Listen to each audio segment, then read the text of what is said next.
Happy Monday. Welcome to the Brownwood Lions Coach Show here on KOXE. I'm Derek Stuckley, along with Brownwood Lions head football coach, athletic director Sammy Burnett. It's Thanksgiving week. It's the third round of the playoffs. The Brownwood Lions are still alive. What more is there to be thankful for, sir? Man, there's a lot to be thankful for that we take for granted, but when it comes to Texas high school football and playing after Thanksgiving, what a blessing. That's true. That's true.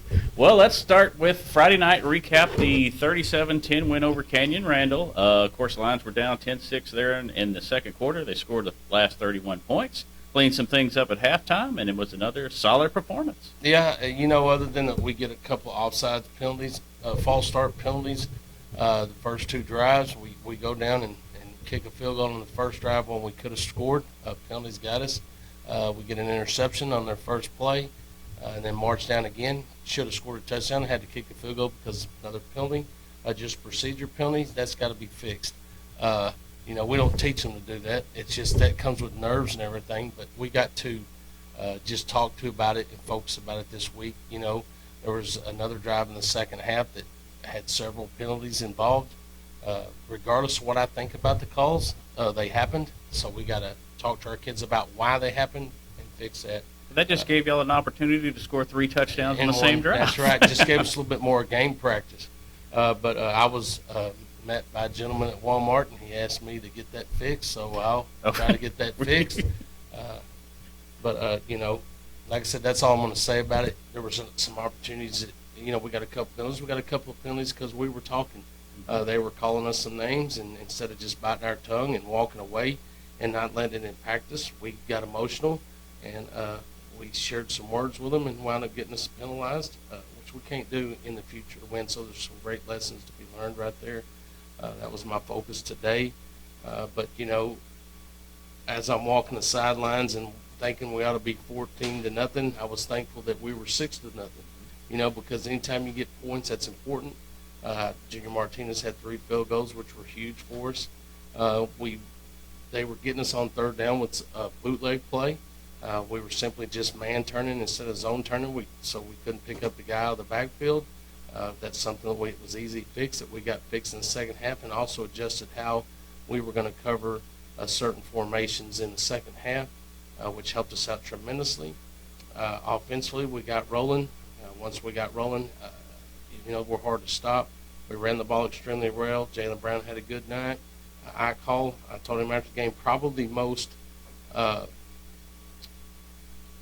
the best game I've ever seen him diagnose the defense and make quality reads. I thought every read he made was really on point, other than one ball that if we'd have let it go a little quicker, we got a blitz come out from depth that we didn't see, running back didn't see, but I still think if we'd have got the ball off, that probably been another touchdown. But I'm always going to find things to fix to make him perfect, but I thought it was his best night of just dissecting the defense and doing what he does. He made one mistake on a back shoulder ball that I talked to him is right before the half. His line of sight and what he saw was way different than my line of sight and what I saw. So it was easy for me to see.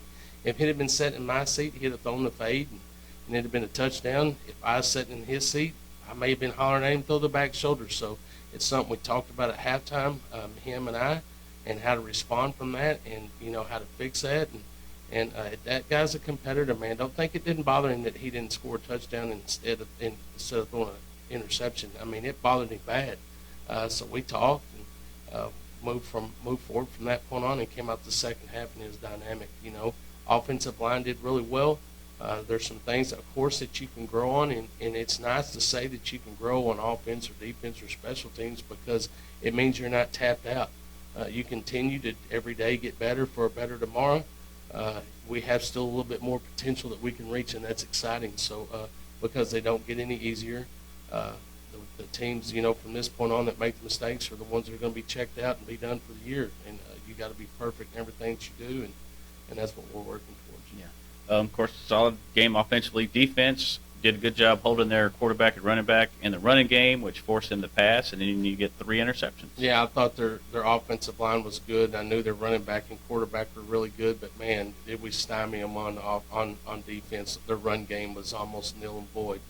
They got a couple of runs, but other than that, I mean, we were hitting them in the mouth, controlling the line of scrimmage up front, stretching out the outside zone plays, making them run to the sideline, and the secondary just played well. Made them do something they didn't really want to do, but some big turnovers, pressure the quarterback, make him get rid of the ball. Stevie got an interception on that. Marcelo jumped a flat route, from a bootleg and picked the ball off, and I can't remember the third one. I can't remember who made that. Jordan got a pick there in the fourth quarter. There we go, Jordan Nickerson. Mm-hmm. And some opportunities at some more balls that we batted down, but I thought we played well defensively all around.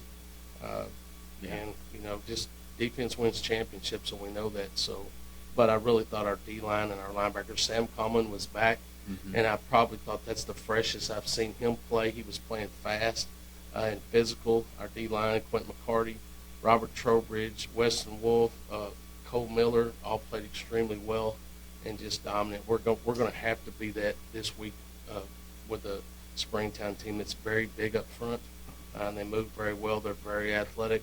On the defensive line, their nose guard is big, and he's pretty special. So we're going to have our hands full, so continue to grow and get better and build on the positive things that we had from last Friday, learn from the negative things so that they don't happen again, and go out there and have fun after Thanksgiving and let it all hang out and go.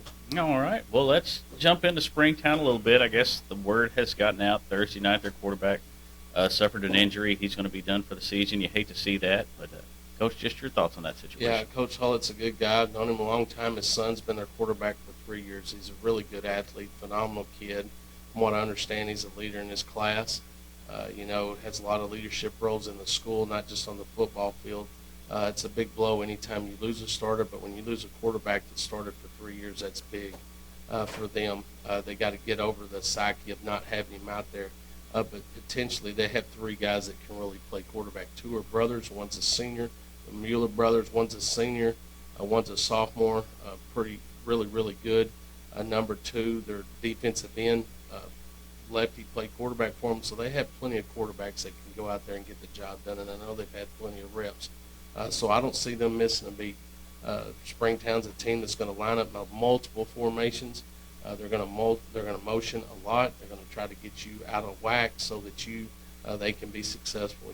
We got to just be sound defensively, understand when they motion what we're doing, and be able to play fast. So, like I said, Springtown is a very good football team. They got 2 outstanding running backs that run behind a really big offensive line. They got several receivers, tall kids that we can talk about more Wednesday, but tall kids on the outside that really go get footballs.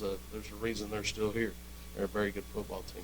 Of course, you mentioned different options they could use at quarterback. Is it tougher to prepare for that or against a really talented quarterback like what they did have? Well, the difference for us is the unknown. What are they going to do? How does their game plan change from the games that we've seen? I've seen that every time I've seen Springtown play, it's been number 7. So he knew how to operate that offense. I don't know how much reps their 2s get in practice or how much playing time they've had.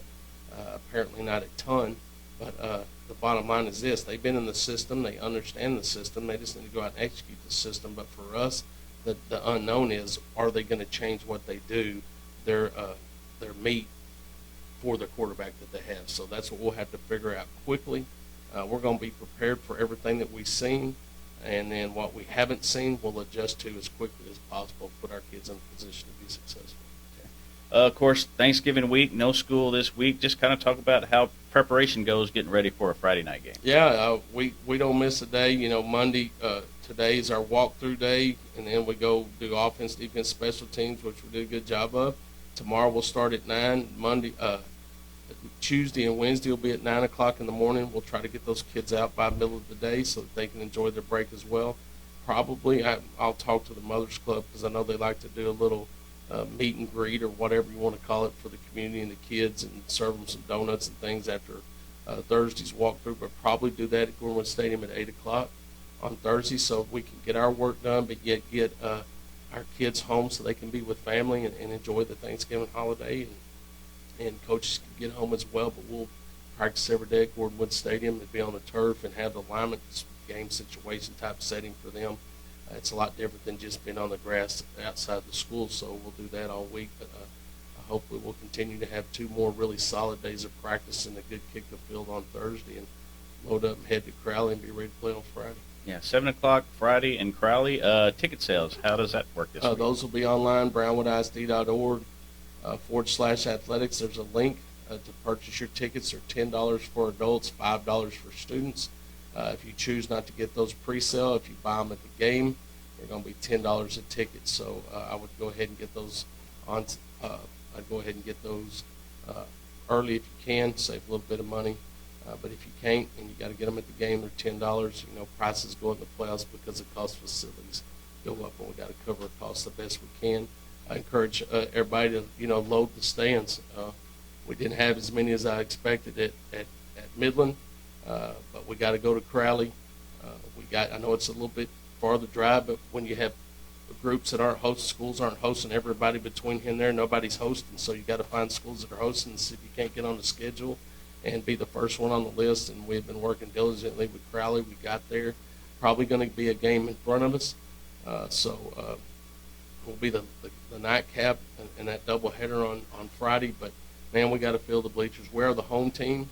I work deals with coaches to try to get us the home field advantage for our fans, because usually the home side is bigger, and I feel we travel better than everybody else.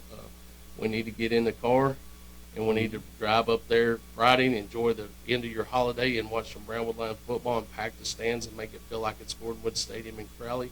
We'll be in all white again. I gave them the option not to flip, and they could pick uniforms, and they said they'd do that. So we're going to be in all white, and if you ask us, that's what our kids want to be in. So that's going to be the scenario. Undefeated in white jerseys That's this right. year. That is correct. Yeah. And, driving to Big Spring, Lubbock, Andrews last year, traveling's not a big deal for the Lions. Not a big deal. Not a big deal.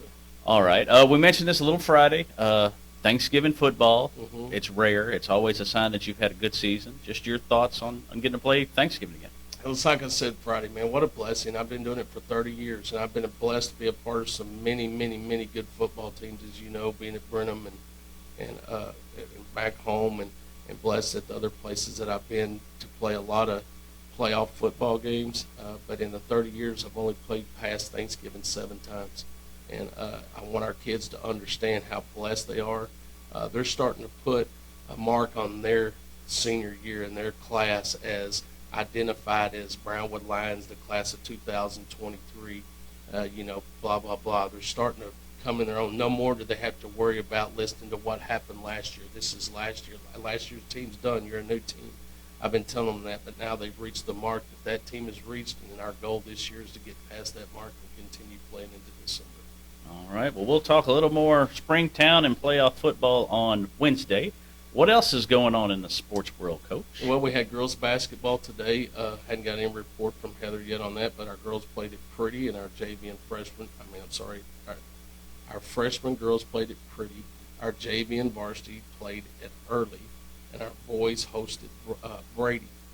Tomorrow, our boys will host early at Warren Gym at 12 o'clock, so you can come out and see that game. That's all the action that we have for the week, other than the Friday night football game in Crowley at 7 o'clock. Thanksgiving week, I always squeeze in the basketball the first half of the week. Yeah, football at the end if you're lucky. That's right, and then everybody can relax for a couple of days in the middle. Yeah, how about those girls, man? They're 5-2 on the season, went 2-2 in the Hamilton tournament. Got beat by a Goldthwaite team that's ranked number 12 in the state. Got a really good class of girls right now in Goldthwaite. They were second in the state in cross country as a team. Really good basketball team from last year. So that game was close, and Coach Horch was proud of the efforts. But talking to the girls, they're not satisfied with where they're at. They're continuing. They want to grow and get better. So that's very positive. But congratulations to them. The boys played Friday night and were competitive in that game, and as we all know, they're limping. They got a lot of their team that's not even there yet, but they're out there fighting hard, playing fast, playing physical, and they're doing exactly what Coach Parker wants them doing. They're playing with a lot of excitement and pride, so what else can you ask of them? So really pleased with the start they're having. I think on the 27th we'll kick off soccer after Thanksgiving. Soccer will kick off, so we'll have basketball and soccer transitioning to their seasons, and football be winding down in the middle of December, so we plan on playing that for. All right. A lot of good stuff today, Coach. Anything else we need to mention? Yep. Let's thank those sponsors that allow us to do this. Auto Glass Magic, Bruner Auto Group, Syntex Body and Paint, Syntex Equipment Sales, Citizens National Bank, Dan Hill Containers, Dr. Bon Young, Dr. Pepper Bottling Company, Edward Jones Investments, Hendrick Medical, Howry Enterprises, Humphrey Peets, Heartland Funeral Home, Landmark Admin, MC Bank, Painter & Johnson Associates, Smith & Sharp Agency, Sonic Drive-In, Stanley Chrysler, Texas Bank, Weldon Wilson Electric, Western Bank, and Willie's Tees. All right, we will be back Wednesday to dive a little deeper into Springtown and the regional semifinal game here on the Brownwood Lions Coaches Show on KOXE, KOXE.com, and the KOXE app. Have a great day, Brownwood.